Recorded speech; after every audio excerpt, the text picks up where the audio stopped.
नमस्कार दोस्तों, स्वागत है आप सभी का। आज इस वीडियो में हम बात करेंगे एटमॉस्फेरिक रिवर्स की। हम एनिमेशन के माध्यम से देखेंगे एटमॉस्फेरिक रिवर्स बनते कैसे हैं, ये होते क्या हैं और क्लाइमेट चेंज का इनके ऊपर क्या असर पड़ता है, किस प्रकार से क्लाइमेट चेंज की वजह से ये और ज़्यादा इंक्रीज़ होते जा रहे हैं और जो कि बहुत ही बड़ा कॉज ऑफ कंसर्न है, क्योंकि इनकी वजह से फिर एकदम से जो बारिशें हैं वो बहुत ज़्यादा आ रही हैं और काफ़ी जान माल का नुकसान हो रहा है। अभी हाल ही में ये टॉपिक आपने खबरों में बहुत बार सुना होगा। विंटर्स में अमेरिका और कनाडा में इन एटमॉस्फेरिक रिवर्स की वजह से काफ़ी ज़्यादा बारिशें हुई हैं। पिछले काफ़ी समय से एटमॉस्फेरिक रिवर्स और इनके साथ साथ फ्लैश फ्लड्स और क्लाउड बर्स्ट काफ़ी खबरों में हैं। फ्लैश फ्लड्स और क्लाउड बर्स्ट को हमने ऑलरेडी अलग वीडियोस में कवर किया है एनिमेशन के माध्यम से, तो आप उन वीडियोस को ज़रूर देखिएगा, लिंक मैं आपको डिस्क्रिप्शन में दे दूंगा। आज इस वीडियो में हम एनिमेशन के माध्यम से इन डेप्थ देखेंगे एटमॉस्फेरिक रिवर्स होती क्या हैं। तो आप इस वीडियो को अंत तक देखिएगा। चैनल बने हो तो सब्सक्राइब अवश्य करिएगा। Politics, economy, GK, geography, science, environment and ecology के तमाम वीडियोस के लिए एक बार आप हमारी प्लेलिस्ट को जरूर चेक करिएगा। तो चलिए शुरुआत करते हैं। देखिए, एटमॉस्फेरिक रिवर एक नैरो और इलोंगेटेड रीजन होता है। जैसे कि ये देखिए, नैरो है और इलोंगेटेड रीजन है हमारे एटमॉस्फेयर में, जो कि substantial amount of water vapour को कैरी करता है ट्रॉपिक्स के आउटसाइड। यहाँ पे ध्यान देना है। आप मेरी प्लेलिस्ट में जाइएगा एनवायरनमेंट एंड इकोलॉजी, जहाँ पे मैंने आपको लेयर्स ऑफ एटमॉस्फेयर बड़े अच्छे से एनिमेशन के माध्यम से पढ़ाई हैं, एक बार उनको ज़रूर देखिएगा। वहाँ पे जो ट्रॉपिक्स है उसकी बात नहीं हो रही है, ध्यान रखिएगा, क्योंकि ये सवाल पूछा जा सकता है कि ये ट्रॉपिक्स में होती हैं या ट्रॉपिक्स के आउटसाइड होती हैं। तो आपने ट्रॉपिक्स में आंसर नहीं लगाना है। यहाँ पे ध्यान से देख लीजिए इस शब्द को, आउटसाइड, आउटसाइड द ट्रॉपिक्स। तो ये ट्रॉपिक्स के आउटसाइड होती हैं और substantial amount of water vapour जो है ये कैरी करती हैं एटमॉस्फेयर में, नैरो हैं और इलोंगेटेड रीजन हैं। इन्हें हम बोलते हैं एटमॉस्फेरिक रिवर। अब क्योंकि ये वाटर वेपर्स को कैरी करते हैं, इसीलिए हम इन्हें रिवर्स इन द स्काई भी बोलते हैं। कैसे बनते हैं, क्या होता है, टेंशन मत लीजिए, धीरे धीरे आप सब बताएंगे। बट जो इंपॉर्टेंट फैक्चुअल इन्फॉर्मेशन है वो भी आपको पता होना चाहिए, क्योंकि कई बार सवाल जो है वो इन्हीं से बनते हैं। अब आपसे पूछ लिया जा सकता है कि रिवर्स इन द स्काई निम्नलिखित में से किस चीज़ को बोलते हैं, तो एटमॉस्फेरिक रिवर को बोलते हैं। तो ये आपने ध्यान में रखना है।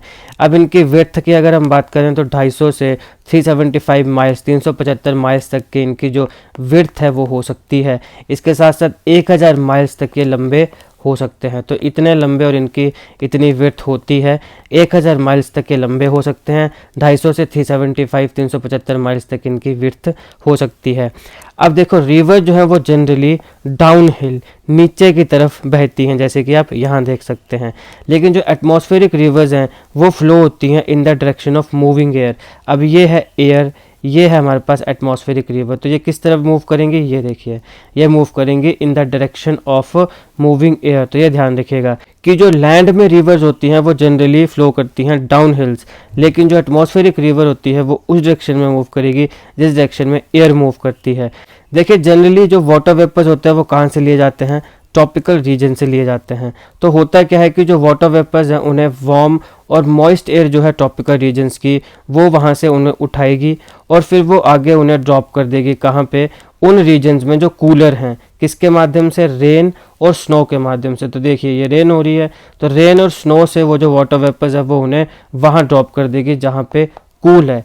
तो जो ट्रॉपिकल रीजन्स की वार्म और मॉइस्ट एयर है उसने क्या किया, वाटर वेपर्स को ट्रॉपिकल जो गर्म एरिया है उनसे लिया और कूलर एरिया में ड्रॉप कर दिया रेन और स्नो के माध्यम से। तो जैसे कि इस एनिमेशन में आप फिर से देखिए कि ये वाटर वेपर्स लिए, ये यहाँ से फिर चले गए कूलर रीजन में और वहाँ पे जाके फिर क्या हुआ, यहाँ पे ये रेन और स्नो के माध्यम से यहाँ पे ड्रॉप हो गए।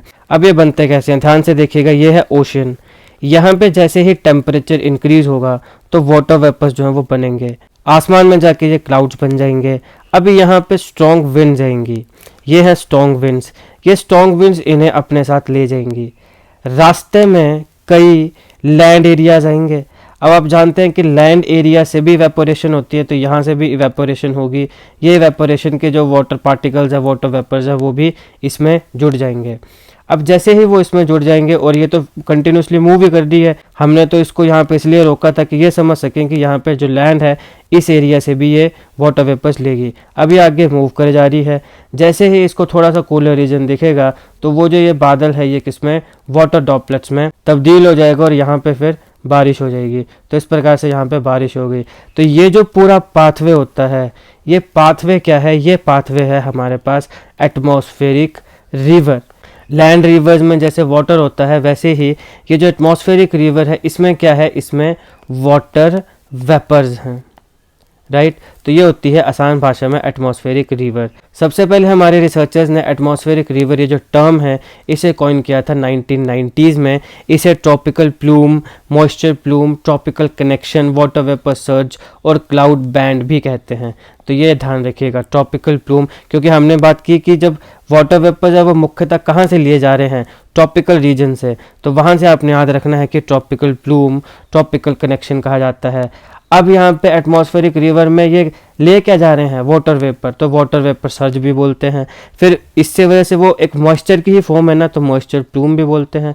और फिर क्लाउड बैंड, हमने देखा ना कि उसमें क्लाउड को ले जाया जा रहा था और एंड में फिर वो जो क्लाउड है वो वाटर ड्रॉपलेट्स में तब्दील हो गया। अगर आपने ध्यान नहीं दिया है तो उस एनिमेशन को एक बार फिर देखिएगा, वीडियो को पूरा देख लीजिए, उसके बाद एक बार दोबारा देखिएगा, आपको पूरा दिमाग में वो चीज़ छप जाएगी। तो क्लाउड को क्योंकि लेके जा रहा है तो ये पूरा क्या बन जाएगा, क्लाउड बैंड बन जाएगा। तो ये इसके एटमॉस्फेरिक रिवर के अलग अलग नाम हैं जो आपने ध्यान में रखने हैं, tropical plume, tropical connection, water vapour surge, moisture plume, cloud band. पांचों नाम के पीछे क्या रीज़न है मैंने आपको बता दिया। एटमॉस्फेरिक रिवर्स जो हैं ये थाउजेंड्स ऑफ किलोमीटर लॉन्ग हो सकते हैं। वाटर वेपर को ये ट्रांसपोर्ट करते हैं कितना, equivalent to average flow of water at the mouth of Mississippi river.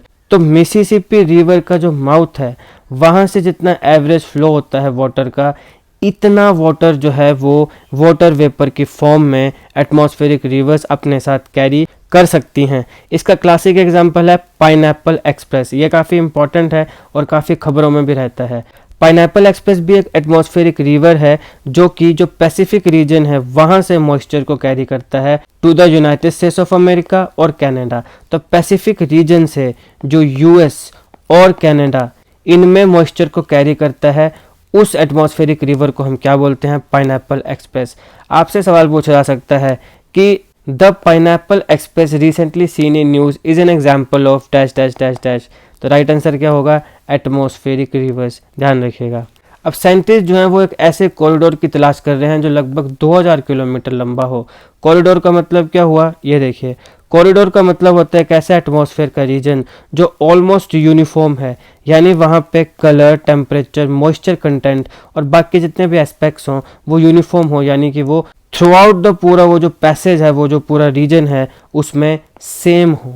Uniform मतलब सेम हो, जो टेम्परेचर यहाँ पर है वही टेम्परेचर यहाँ पे हो, यहाँ पे हो, यहाँ पे हो, जो कलर यहाँ है वो यहाँ यहाँ यहाँ, हर जगह पे कलर, टेम्परेचर, मॉइस्चर कंटेंट और बाकी जो एस्पेक्ट्स है वो यूनिफॉर्म हो, सेफ हो।